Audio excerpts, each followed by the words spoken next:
दोस्तों, आज तक आप लोगों ने बहुत सी डरावनी कहानियों के बारे में सुना होगा, लेकिन क्या आपने अभी तक ऐसे पेड़ के बारे में सुना है जो इंसानों को खाता हो?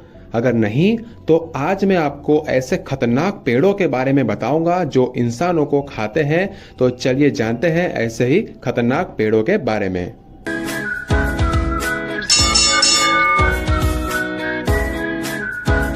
Story of Madagascar forest. तो दोस्तों, बात है सन 1874 की, जिसको न्यूयॉर्क वर्ल्ड मैगजीन में एडमंड स्पेंसर द्वारा प्रस्तुत किया गया था। इस आर्टिकल में एक जर्मन खोजकर्ता कार्ल लीच ने अफ्रीका के जंगल में हुए नरभक्षी पेड़ की घटना का जिक्र किया था।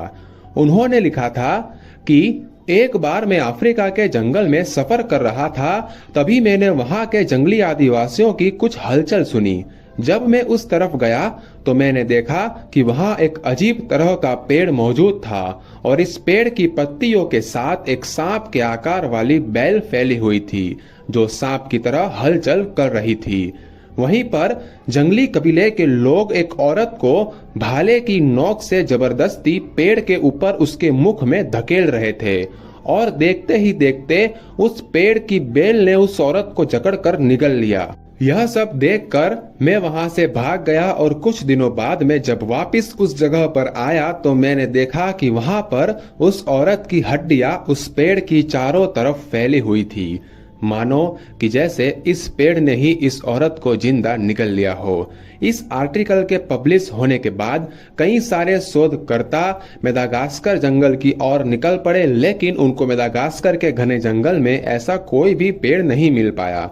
लेकिन खोजकर्ताओं के मुताबिक वहां के स्थानिक आदिवासियों ने यह बात की पुष्टि की थी कि इस तरह का पेड़ मौजूद था जो इंसानों को खाता था। Story of Nicaragua, central America.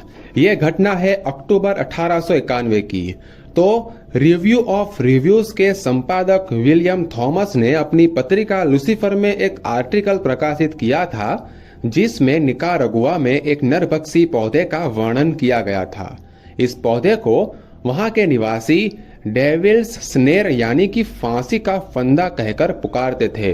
Mister Dunstan जो पौधों और जीवों के एक बहुत बड़े खोजकर्ता थे, उन्होंने करीब 2 साल तक सेंट्रल अमेरिका के जंगलों में बिताए थे। उन्होंने निकारागुआ सेक्टर के पास के दलदल के किनारे पर मौजूद एक नरभक्षी पेड़ के बारे में बताया था। जब मिस्टर डंस्टन उस दलदली इलाकों में रिसर्च कर रहे थे, तभी वहां अचानक से किसी कुत्ते के चिल्लाने की आवाज आई। जब वे वहां पर पहुंचे तो उन्होंने देखा कि एक बड़े बेलों वाले पेड़ ने इस कुत्ते को अपनी बेल से जकड़ रखा था और ये बेल उस कुत्ते को धीरे धीरे और भी मजबूती से जकड़ती जा रही थी। यह दृश्य वहां के कबीले वाले लोगों ने भी देखा था और इसको देखकर कबीले वाले लोग भी डर गए थे। जैसे ही इस पेड़ ने उस कुत्ते को सारा खून चूस लिया, उसके बाद तुरंत ही इस कुत्ते को बेल ने छोड़ दिया। लेकिन फिर इस घटना के कुछ दिनों बाद जब मिस्टर डंस्टन की मौत हो जाती है, तब इस घटना को भी कोई पुख्ता सबूत ना मिलने के कारण इसको एक कहानी बताकर बंद कर दिया गया था। Story of cow eating tree, Karnataka, India. ये बात है 18 अक्टूबर 2007 की, जब भारत में कर्नाटक राज्य में मौजूद पेट्रामेड नामक छोटे से गांव में पुष्पलता नाम की एक लड़की जंगल से गुजर रही थी। तभी उसे एक अजीब नजारा देखने को मिला।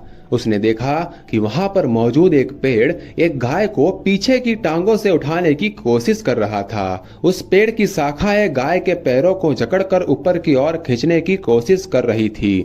ये नजारा देखकर पुष्पलता दौड़कर गांव के लोगों को अपने साथ लेकर आई और गांव के लोगों ने यह नजारा अपनी आंखों से देखा और उस गाय को उस पेड़ की चंगुल से छुड़ाया और उस पेड़ को जड़ समेत काट दिया।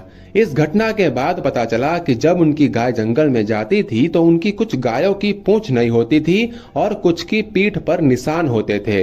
गांव वाले इसको किसी जंगली जानवर का काम समझते थे, लेकिन इस घटना के बाद पता चला कि यह कारस्तान उस जंगली पेड़ का था। अब गांव वालों ने इस पेड़ को काट दिया था, इसी वजह से इस घटना के भी कोई पुख्ता सबूत नहीं मिले थे। तो दोस्तों आपको क्या लगता है कि ये सारी घटनाएं असलियत में हुई होगी या फिर ये सब सिर्फ कहानियां हैं? मुझे कमेंट में जरूर बताना। और वीडियो अच्छी लगी है तो लाइक कीजिए, अपने सभी दोस्तों को शेयर कीजिए और ऐसी अनोखी और रोचक वीडियो देखने के लिए चैनल को सब्सक्राइब कीजिए। वीडियो देखने के लिए आपका धन्यवाद।